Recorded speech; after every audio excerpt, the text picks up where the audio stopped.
La vie en vrai est notre rendez-vous habituel avec les architectes, parce qu'il faut construire, même si c'est difficile effectivement en ce moment, bien sûr, parce que d'ailleurs on me le dit dans le bâtiment, il y a beaucoup d'incertitudes, avec tellement aussi en plus de chantiers qui sont à l'arrêt. Nous sommes avec Clara Simet, bonjour. Bonjour. Alors, vous êtes architecte, fondatrice de la coopérative d'architecture Grand 8, c'est à Paris. Vous travaillez beaucoup sur cette idée des ressources qu'il faut utiliser pour pouvoir construire, et construire peut-être aujourd'hui en fait différemment de ce que l'on a fait pendant des années, hein, c'est ça. Expliquez-nous. Alors absolument, c'est une question qui est au centre de nos pratiques et qui devrait être au centre de la pratique de tous ceux qui s'intéressent à l'architecture et de tous ceux qui habitent l'architecture aussi.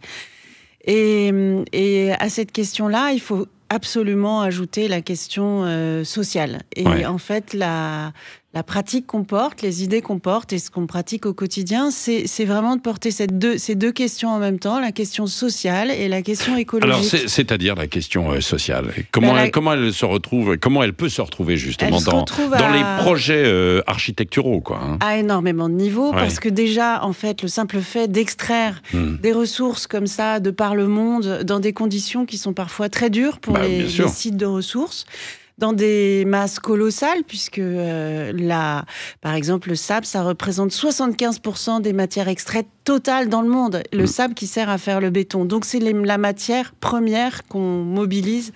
Et donc, dans des quantités telles, pour nous loger tous, on sera à 70% d'urbain en 2050. Donc, c'est quand même tout à l'heure, avec beaucoup de matières mobilisées, beaucoup d'énergie. Et en fait, c'est déjà aussi sur les chantiers même.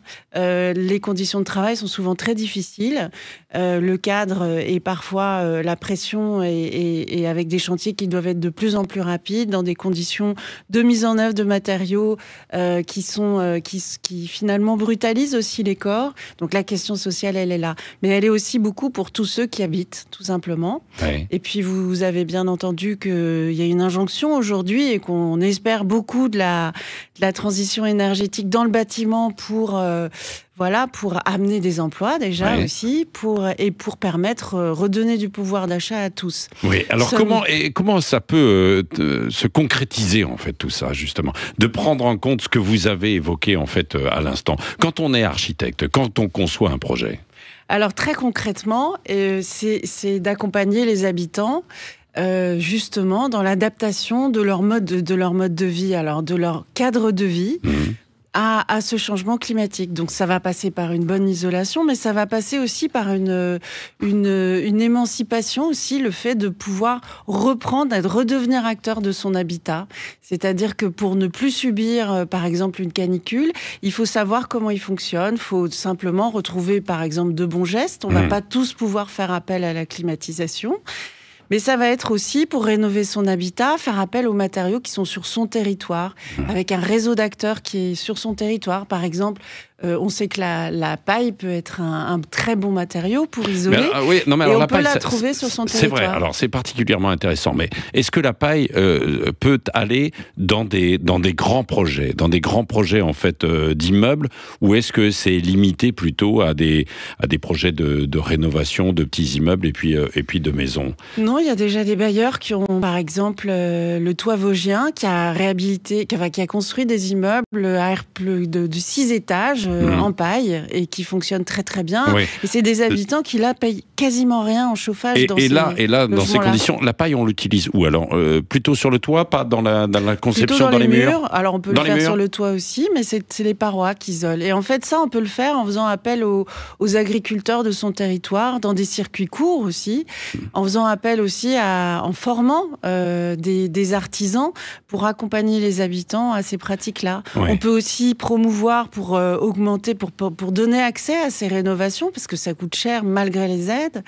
on peut aussi promouvoir les principes de l'habitat participatif, d'entraide entre des citoyens qui vont s'entraider pour rénover leur maison. C'est ce qu'on faisait autrefois dans les campagnes. Absolument. Ouais, bien sûr, qu'on a un petit peu oublié dans les villes, justement, où il n'y a plus de... Il y a un individualisme, en fait. C'est encore une pratique, dans les milieux ruraux. Ouais.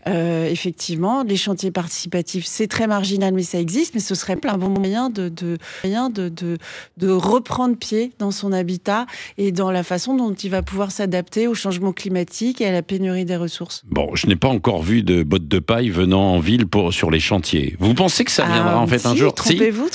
Non, mais bien sûr. Non, mais c'est pour ça que nous avons construit, par exemple, un centre d'hébergement et une ferme urbaine dans le 19e arrondissement. Totalement isolé en bottes de paille qu'on a commandé chez un agriculteur qui était du côté de Rambouillet, dans le sud de Paris. Donc on réussit aussi à remettre en place alors des circuits un petit courts comme ça, quoi. Tout à fait. Du coup, ça fait aussi des liens de solidarité des métropoles qui font que consommer énormément de matière avec leur région, avec ce qu'on peut appeler une biorégion finalement. Donc les auditeurs qui nous écoutent se disent bon, mais est-ce que ça coûte plus cher, moins cher ou pas ? Eh bien, en fait, ce qui se passe avec ces techniques-là, nous, on travaille aussi beaucoup à la récupération des matériaux. Parce que le bâtiment jette énormément, 240 millions de tonnes qui sont mis à la benne chaque année en France. Et avec des matériaux qui sont pas obsolescents et ça aussi c'est une pratique qui est populaire. On a toujours récupéré des matériaux, mais on l'a fait beaucoup moins aujourd'hui. Et bien ça, sur la question du coût, la matière elle coûte très peu puisque elle a un statut de déchet. Mais en revanche, ce qui coûte, c'est de la remettre en œuvre, de la transformer. Et bien là aussi, c'est une pratique qui nécessite plus de main d'œuvre locale. Donc c'est l'occasion aussi de créer des emplois très localement pour remettre en œuvre ces matériaux-là. Oui, merci beaucoup Clara Simet, donc architecte et fondatrice de la coopérative d'architecture Grand 8 sur l'utilisation de nouvelles ressources, de nouvelles manières aussi d'envisager aussi l'avenir à travers ces constructions dans le bâtiment et pour la rénovation notamment en particulier, même s'il y a aussi des chantiers neufs qui peuvent faire appel à tous ces matériaux. Il est 6h43, bon réveil.